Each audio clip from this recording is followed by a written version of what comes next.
Salut à tous une fois de plus, c'est toujours le frère Jack, toujours par la manifestation de la grâce de l'Oba, par l'enseignement mandaté Zoulassant.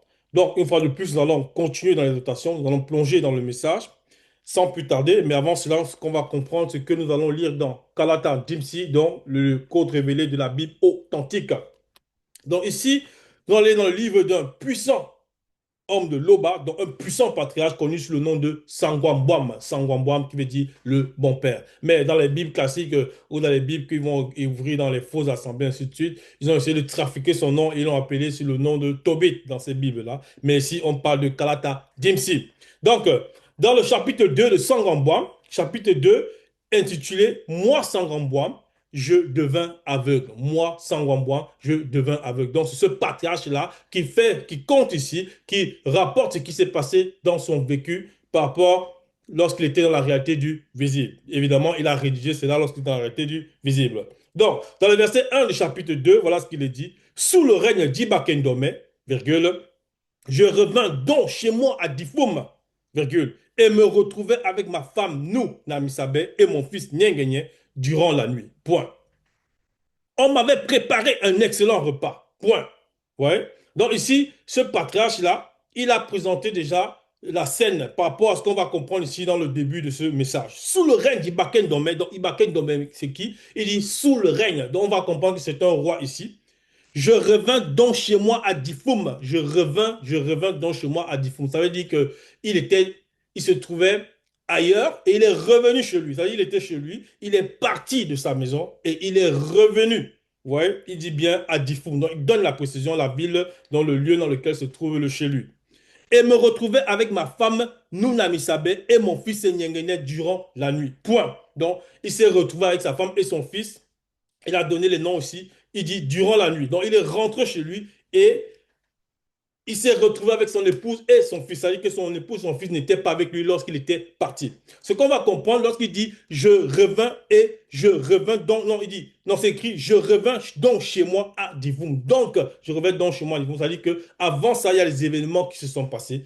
Il y a les événements qui se sont passés. Donc, déjà, le roi là, sous le règne, là, par rapport à cette période-ci, ce roi qui régnait, Ibake Ndome, c'est qui Ibake Ndome? Ibake Ndome, c'est le petit-fils d'un roi aussi, connu sous le nom de Fontele. Donc Fontele qui veut dire monarchie. C'est un roi qui, par rapport au passé, donc, par rapport au passé la scène qu'il raconte ici, Sangambouam, Fontele, c'est le grand frère d'Ibake Ndome. Et c'était un roi qui avait eu ses faveurs. Vous voyez, parce que Sangwambwam, comme on l'a dit tantôt, c'est un homme qui est soumis au conseil de Tété, ouais, qui était soumis au conseil de Luba. Et c'est un homme qui restait, c'est-à-dire qui marchait entièrement, qui était fidèle au conseil de Tété. Et à partir de cela, le verbe de Loba a tiré, il a dit, la bienveillance de ce roi-là Fontenay sur lui. Et ce roi lui faisait confiance, qui lui demandait même, il allait même, c'est-à-dire, il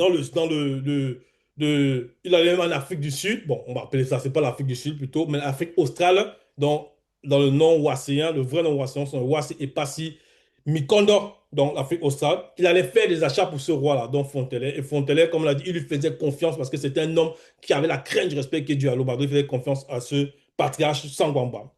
Et plus tard, ce roi-là, il est mort. Fontenay, il est mort. Et après sa mort, un de ses fils lui a succédé, connu sous le nom, on va voir son nom aussi, de Sangwa Modi. Donc Sangwa Modi, c'est un roi qui était sorcier. Sangwa Modi, c'est un roi qui était sorcier. Et ce roi-là, c'est un roi sorcier non initié du premier ordre. Vous voyez? Maintenant, on nous dit, il dit ici dans le verset 1 de Sangwambouam, chapitre 2, sous le règne d'Ibaken Domé, je reviens donc chez moi à Difoum.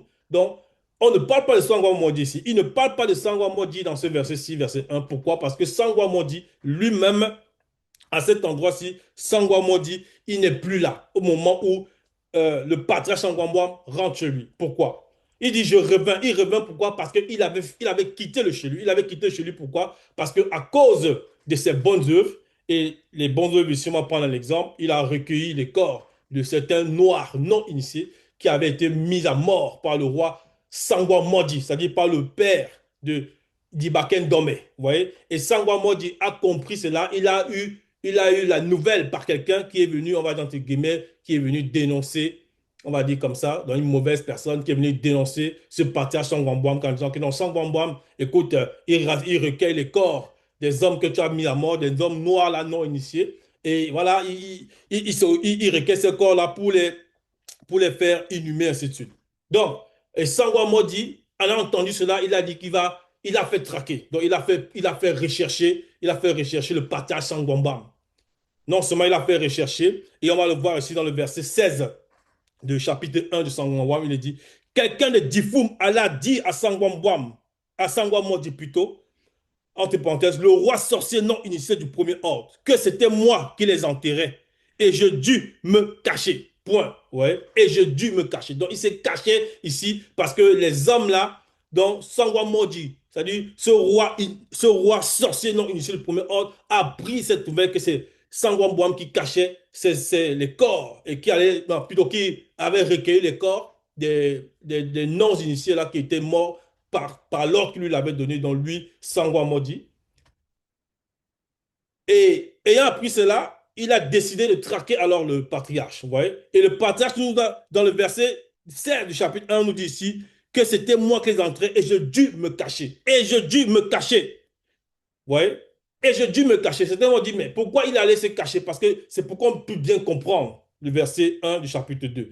Et pourquoi il a dû se cacher? Il a dû se cacher tout simplement parce que Sangwa Modi, comme l'a dit déjà, son nom même déjà, lorsqu'on dit Sangwa Modi, il y a aussi un démon qui s'appelle comme ça. Vous voyez? Mais toujours dit que c'est un roi sorcier non initié du premier ordre. C'est un roi terriblement méchant. Terriblement méchant. Parce que c'était, on dit, mais comment Sangwambwam, c'est-à-dire le patriarche, qui veut dire le bon père, comment il peut se cacher face à un roi sorcier comme ça? Non, parce que le verbe le dit. Le verbe le dit, l'homme prudent, il voit le danger venir de loin. Et il se met aussi à l'abri. Parce que ce n'est pas le verbe qui a dit à Sangwambwam, écoute, Sangwambwam dit ne va rien te faire, viens devant lui s'il veut t'affronter avec ses hommes, ainsi de suite, ses sorciers, va devant lui. Non. Le même Sangwambwam dit, pour ceux qui connaissent l'histoire, il a attaqué un autre roi à Soma à l'époque, connu sous le nom de Wembanginya. Wembanginya, c'est un roi puissant, extraordinairement puissant dans le sens spirituel, qui a été attaqué mystiquement par ce même Sangwambwam ici, qui veut attaquer, qui a traqué le patriarche Sangwambwam. Vous voyez? Et Wembanginya, et Sangwa Modi il y a 185 000 sorciers. 185 000 sorciers qui étaient à sa solde. Donc, mystiquement, ils ont voulu attaquer le roi Wembanginya, qui lui était à Soma. Donc, on va dire Soma ici, à Wase Mutonga. Ouais. Donc, et eux, ils sont ici, là, à Wase Djedou. Donc, Difum, la ville où ils se trouvent, c'est Wase Djedou. Donc, ce qui fait que Sangwambwam, connaissant déjà les antécédents de ce roi sorcier, là, Sangwa Modi, ce roi non initié de premier ordre, il ne pouvait pas rester là. Il fallait qu'il se cache. Maintenant, selon sa conscience. Et dans le verset 16 du chapitre 1, il est dit, mais quand j'appuie que Sangwa Modi possédait des renseignements sur mon compte et me faisait rechercher pour me mettre à mort, vous voyez, donc il s'est d'abord caché. Mais quand il a appris qu'on a les infos sur lui, que ce roi-là avait ses espions, peu importe, il avait les infos sur lui, il dit ici, dans le verset 16 du chapitre 1, sur mon compte et me faisait rechercher pour me mettre à mort, je pris peur et je m'enfuis. Ouais. C'est comme ça alors qu'il a fui de chez lui, il a quitté sa maison, il a laissé son épouse et son fils, il a fui d'Iphome.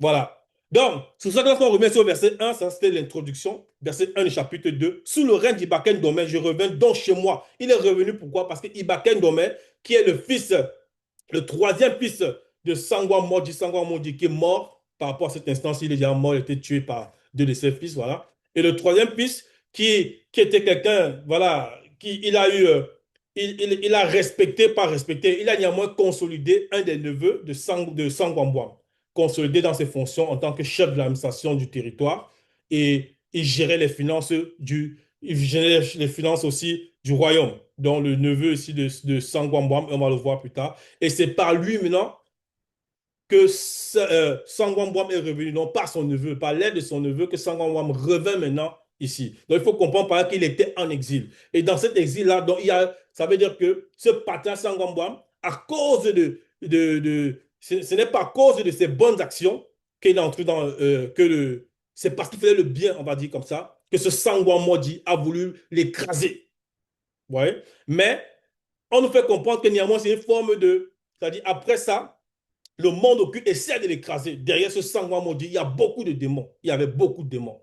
Mais plus tard, ce Sangwa Modi est mort, son fils maintenant a pris la succédé, donc Ibaken Dome, et il a consolidé le neveu de Sangwa Bam dans ses fonctions en tant que responsable de l'administration du territoire, responsable des finances du territoire. Et lui, sachant que son père, plutôt son oncle Sangwa Mbam, était en exil et que c'était un homme honnête qui a créé respect Dialoba, il a demandé, il a intercédé pour lui auprès du nouveau roi qui était Ibaken Dome. Et Ibaken Dome a permis maintenant que Sangwa Mbam revienne chez lui. Voilà pourquoi il dit ceci dans le verset 1, chapitre 2.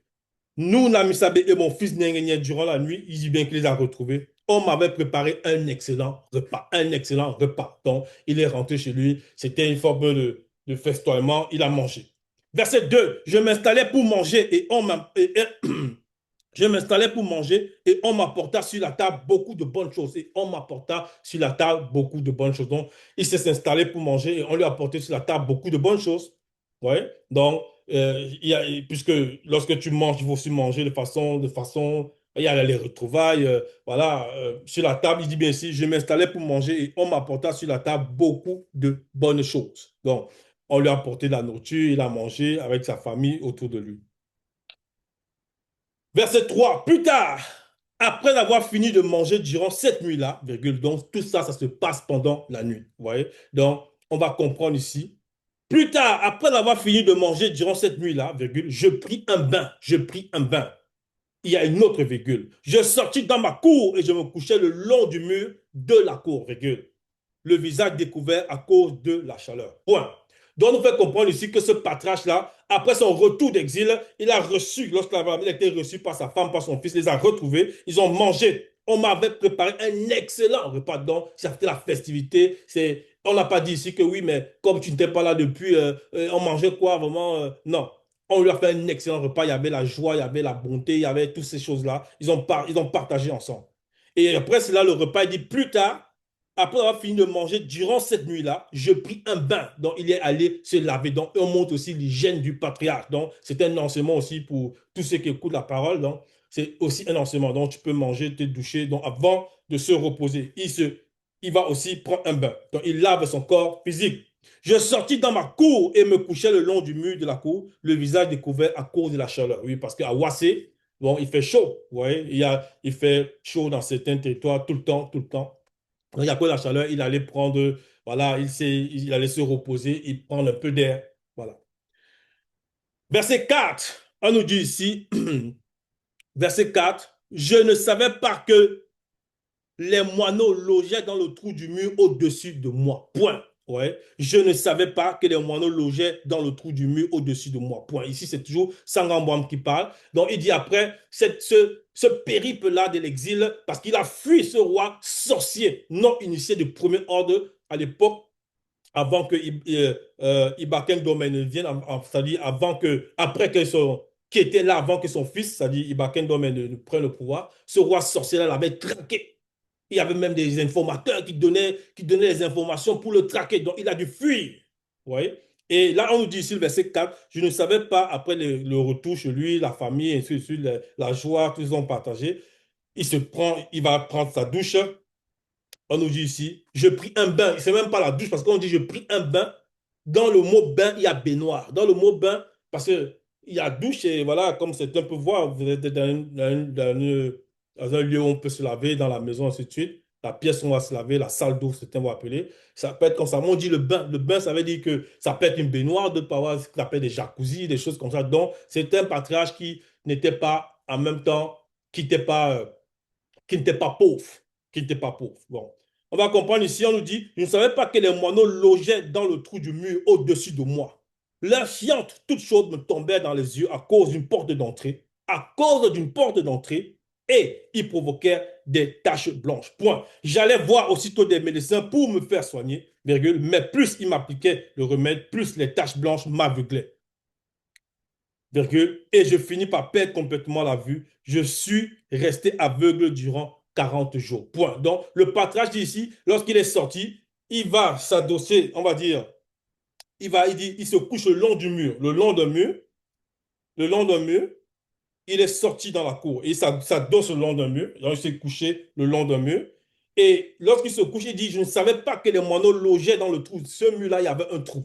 et il y avait des moineaux à l'intérieur. Le trou là aussi, dans une autre facette, ça va symboliser une porte dans le plan spirituel. Voilà pourquoi il dit ici, voilà pourquoi il dit ici, la fiente toute chaude me tombait dans les yeux à cause d'une porte d'entrée et il provoquait des taches blanches. Donc, dans le sens spirituel, il avait une porte d'entrée.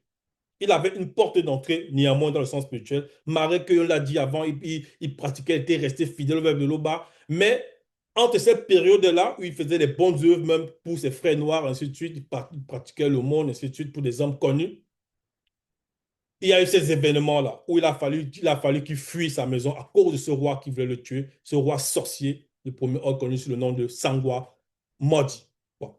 Donc, lorsqu'il rentre chez lui, maintenant, il salue la famille, il veut se reposer. Il prend son bain et maintenant il sort pour se reposer. Il veut s'allonger le long du mur. Il y avait un trou dans le mur. Et là, il dit ici que les fientes, il y avait des oiseaux, des moineaux plutôt. Il donne bien la précision de l'oiseau. Les moineaux logés dans le trou du mur au-dessus du moi. Leurs fientes toutes chaudes me tombaient dans les yeux. La fiente là entrait dans les yeux. Et il dit après, il provoquait des taches blanches. Vous voyez? Et les taches blanches là, ça peut symboliser aussi le brouillard. Le brouillard, un peu comme quelqu'un peut-être qui va prendre son véhicule, un conducteur qui est dans une marche, dans un chemin. Il dit, oh non, il y a trop de brouillard, je ne vois plus rien. Le brouillard, tout, voilà, peut-être tout blanc, c'est tofu. En gros, il ne peut pas voir plus loin que 1 mètre, on va dire comme ça. Donc, il va peut-être dire, ah, je suis, par rapport à sa visibilité dans le chemin, il peut plus avancer correctement, il faut qu'il s'arrête parce que le brouillard est trop épais. Ouais. Et dans la suite, il dit ici, plus les taches blanches, il dit, j'allais voir aussitôt des médecins parce qu'il est conscient que néanmoins, dans le plan visible, dans le plan physique, le verbe nous donne au moins la sagesse d'être conscient que si tu as des difficultés, si tu ressens une anomalie par rapport à ton corps, ben, il faut aller consulter. Il faut aller consulter. Parce que toutes les plantes on va dire les médicaments qu'ils utilisent, tout ça qu'ils proposent aux personnes, il y a moins derrière ça, il y a des plantes. Et les plantes, le verbe c'était par sa volonté, par son verbe qui crée ces plantes-là. Donc, cela, il dit ici, il va voir les médecins. J'allais voir aussitôt des médecins pour me faire soigner, mais plus ils m'appliquaient des remèdes, plus les taches blanches m'aveuglaient et j'ai fini par perdre complètement la vue. Je suis resté aveugle durant 40 jours. Donc, plus les taches, ils suivaient le traitement de ces personnes-là, de ces médecins-là, les taches blanches-là l'aveuglaient. Donc, au fur et à mesure, il est entré pleinement dans l'obscurité. Donc, il est devenu aveugle totalement. Et on nous dit ici, il donne dans le résumé de la période, il dit, je suis resté aveugle durant 40 jours. Et on sait que le chiffre 40 là, par rapport à la spiritualité, c'est un grand symbole. Ouais. On a le puissant, quand on dit le puissant, c'est l'aîné des deux. Donc, Jokisabe, l'aîné de deux manifesté d'au-delà de non-existence, qui, dans le plan visible, il est entré dans un désert mystérieux pour restaurer les fautes des ancêtres avec A majuscule, des deux premiers ancêtres avec A majuscule, dont Moto, le premier homme, en même temps d'identité grand des choses, et Muto. Mais là, c'était par rapport au plan astral et physique. Donc, il restaurait les fautes pour la génération de ceux qui allaient recevoir la mission de la grâce de l'Oba. Ça, c'est ce que l'aîné des deux, il a manifesté par rapport à ça, lorsqu'il entre dans ce désert mystérieux-là. Ouais. Donc, c'était 40 jours. C'était 40 jours. Et si on fait comprendre que lui, il est resté avec durant 40 jours. Donc, pour lui, c'était une forme de restauration. C'était une forme de restauration par rapport à ce qui allait se manifester. Donc, dans le verset 5, on nous dit, tu vois, qu'il dit, je suis resté aveugle pendant 40 jours. Donc, le temps de son aveuglement, il devait recevoir une restauration, une autre forme d'initiation pour sortir, pour fermer la porte qui était d'entrée, qui était en lui. Verset 5, les gens de ma parenté me plaignaient.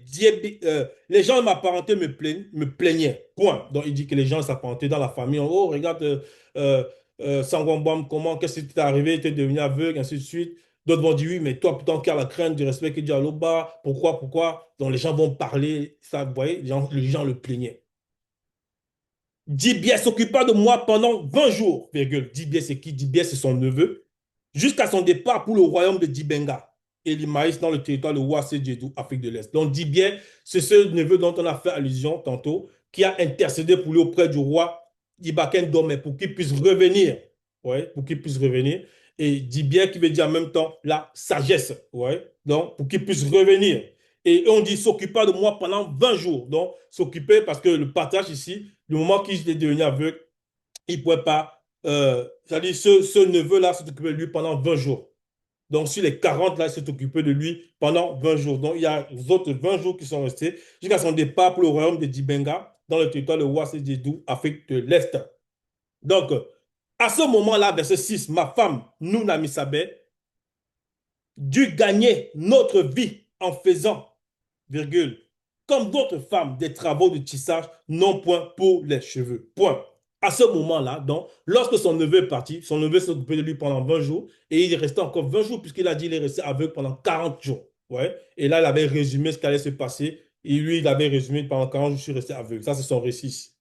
Les gens, les gens se sont plaints dans sa famille, se plaignaient de lui, ainsi de suite. Et le verset 6 nous fait comprendre qu'à ce moment-là, ma femme, donc c'est lui qui parle, nous, Namisabé, dû gagner notre vie en faisant, comme d'autres femmes, des travaux de tissage, non point pour les cheveux. Point. Parce que on connaît, hein, aujourd'hui, en cette époque, beaucoup de femmes vont aller faire les tissages, les rajouts, ainsi de suite. Non, le verbe de l'Oba interdit cela. La femme noire l'a gardé, sa chevelure, elle doit l'entretenir. Il y a différentes façons de se coiffer, mais ce n'est pas le thème, ce n'est pas le thème de ce message. Donc, il faut aller voir les vidéos sur la page YouTube de l'ancien Manaté Zoulassan pour comprendre mieux cela par rapport aux cheveux de la femme. Mais ça nous fait comprendre que les travaux dont elle s'agissait de tissage, là, ce n'était pas les cheveux. Elle n'avait pas fait le tissage. Non, c'était d'autres choses. On peut tisser des nattes, on peut tisser beaucoup de choses. Allez, on peut tisser, d'autres même font parfois le tissage de, non, là c'est la laine, ils vont peut-être broder, c'est la broderie, ainsi de suite. Mais le tissant, on peut tisser des nattes, on peut tisser. Quand je dis les nattes, c'est par rapport aux plantes qu'on séché. Vous voyez, on peut tisser ça, ainsi de suite. Il y a beaucoup de formes de tissage. Mais ça n'a rien à voir avec les cheveux ici. Donc, elle est sortie, comme on dit ici, à ce moment, ma femme a dû gagner notre vie. Donc, elle sortait pour travailler. Vous voyez? Donc, elle n'était pas paresseuse, comme certaines femmes vont rester là à la maison. On va dire, oh, de toute façon, lui, voilà, il ne travaille pas, moi aussi, je ne travaille pas, on va travailler, on va recevoir le social.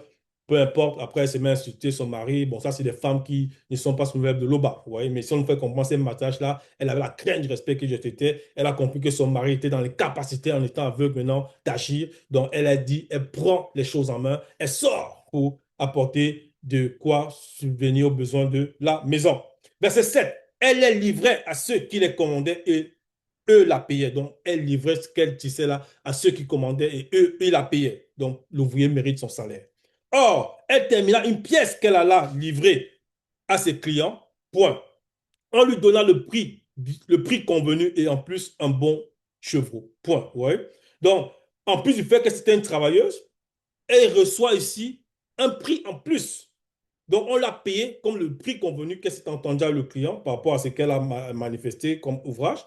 Et le client, ou bien l'un des clients, ou bien voilà, elle a reçu en plus un bon chevaux. Ouais. Et le fait de recevoir un bon chevaux, c'est comme voilà, cause de l'acte aussi qu'elle manifeste. Il y a des gens, parfois, ils vendent des articles. Tu viens, tu dis, salut, ça coûte combien? La personne te répond, ah, tu veux me savoir pourquoi? Ça y est, il n'est même pas poli. Tu dis, mais écoutez, votre produit, je voulais savoir. Il dit, bon, si tu n'as pas l'argent, celui-là répond, si tu n'as pas l'argent, allez, tu avances. Ouais. Il parle avec mépris, dédain au client.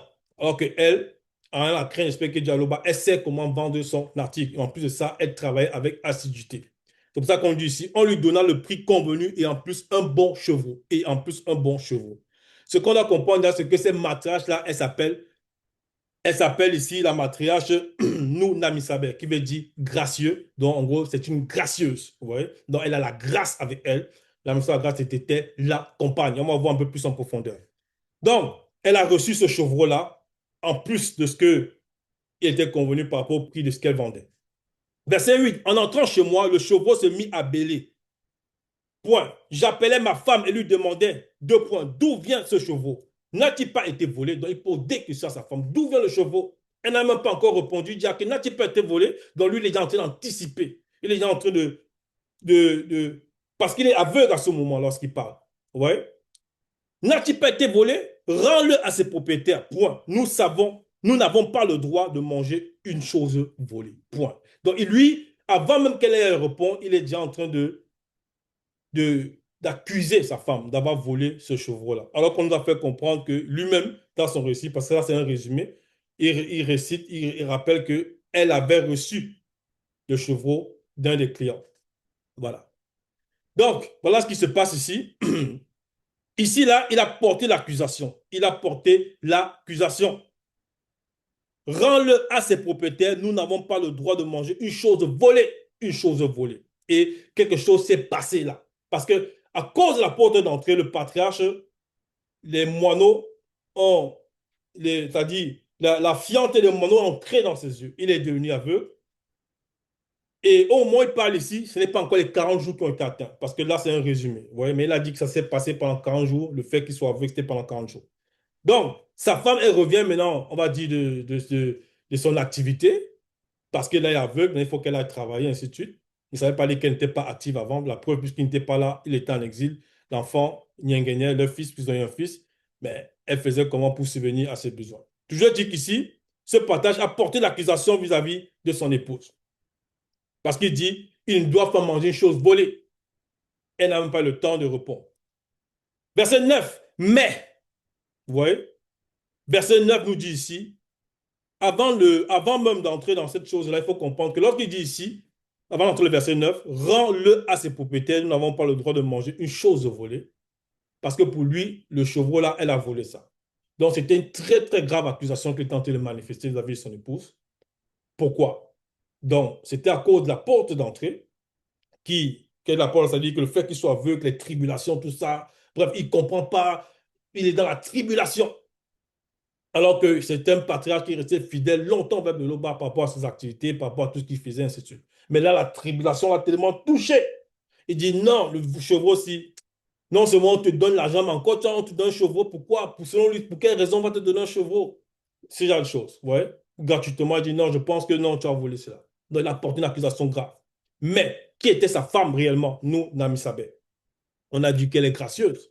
Et on va le voir ici dans Sangwambwam, chapitre 1, verset 5, il est dit, parvenu à l'âge d'homme, donc ici l'homme là, celui qui est devenu, celui qui a parvenu à l'âge d'homme, ça tue tout le patriarche sans boire. Parvenu à l'âge d'homme, j'épousais une femme noire initiée de ma tribu, vous voyez? Point. Elle me donna un fils que j'appelais Nyengenye, entre parenthèses, Tobi.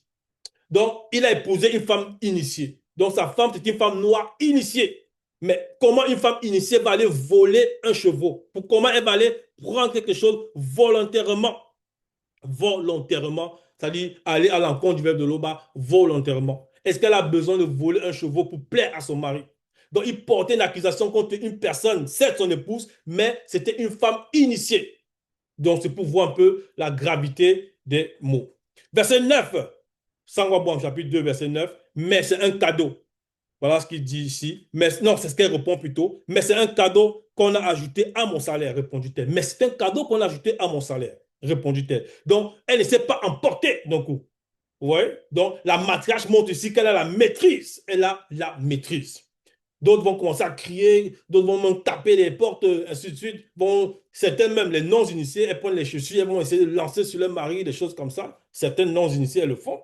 Elles vont sortir, crier, vous voyez, la colère, ainsi de suite. Mais là, c'est une matriarche initiée. Malgré la gravité de l'accusation, elle reste dans le calme. Elle répond à son mari. Mais c'est un cadeau qu'on a ajouté à mon salaire. C'est un cadeau qu'on a ajouté à mon salaire. Donc, c'est un plus. C'est une grâce qui a été ajoutée parce qu'elle est gracieuse.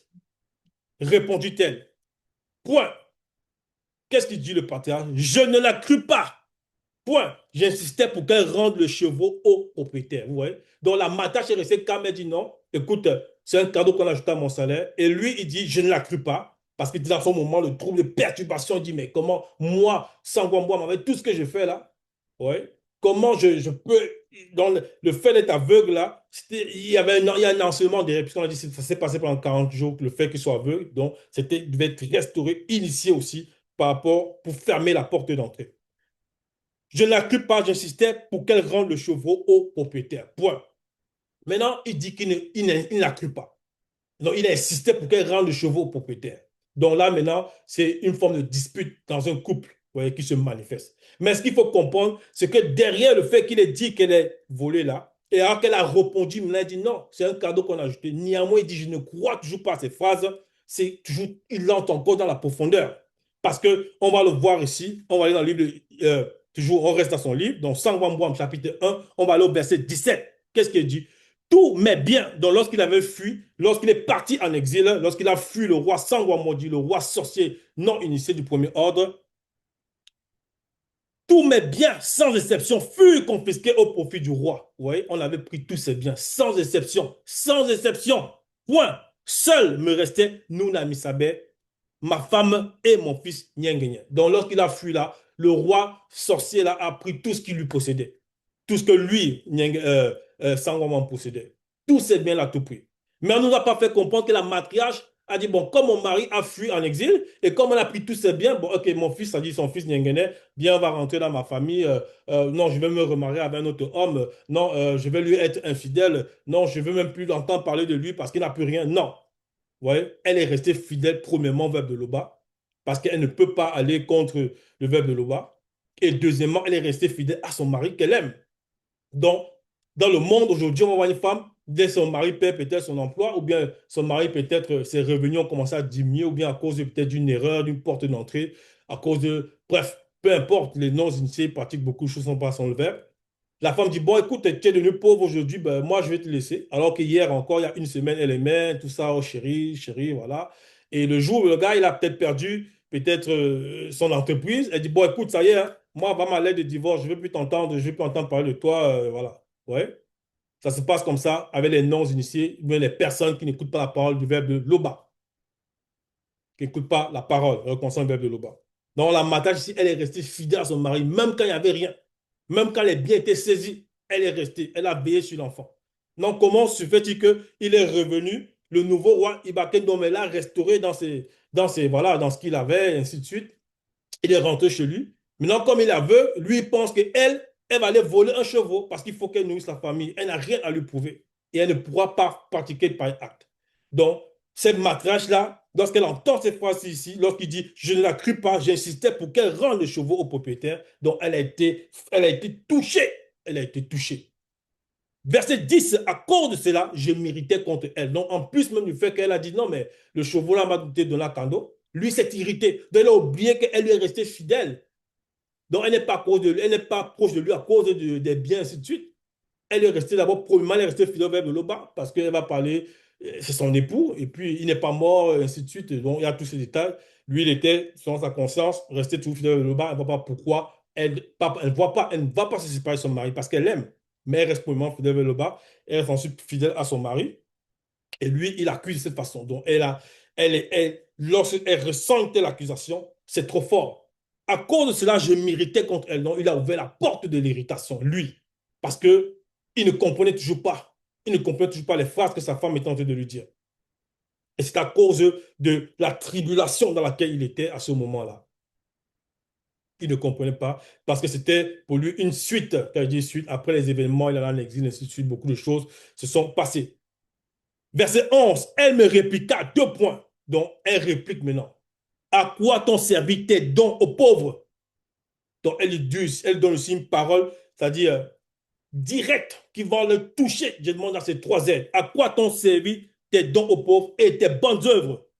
On sait bien ce que cela t'a rapporté. On sait bien ce que cela t'a rapporté. Parce qu'elle sait que c'est un homme qui a beaucoup œuvré.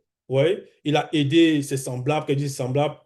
Il a aidé, il a porté le monde, il a donné. On a vu, on a pris le cas tantôt de ces non-initiés qui avaient été mis à mort par le roi Sangwa Modi.